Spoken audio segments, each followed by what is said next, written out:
Saudara, sebanyak 7 rumah di Kecamatan Perelak, Kabupaten Aceh Timur rusak parah setelah diterjang angin kencang pada Sabtu malam. Selain faktor alam, namun pihak korban menduga rumah tidak layak huni yang mereka tempati dikerjakan asal jadi.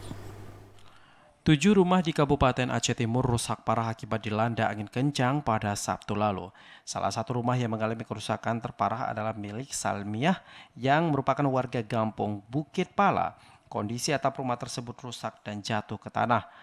Kepala Dusun Bukit Jala Murdani menjelaskan meski peristiwa ini merupakan musibah akan tetapi dirinya menilai hasil pembuatan rumah tidak layak huni yang ditempati warga dikerjakan tidak maksimal.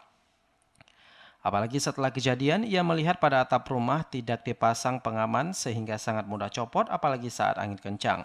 Ini terjadinya terangkat atap salah satu rumah ini. Di situ ada istilahnya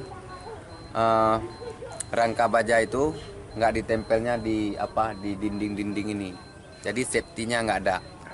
Jadi waktu kedatangan angin, apalagi angin puting beliung, sangat mudah terangkat atap. Jadi kejadian di rumah warga saya ini terangkat dengan sangat jauh melambung sampai kejauhan sekitar 10 meter.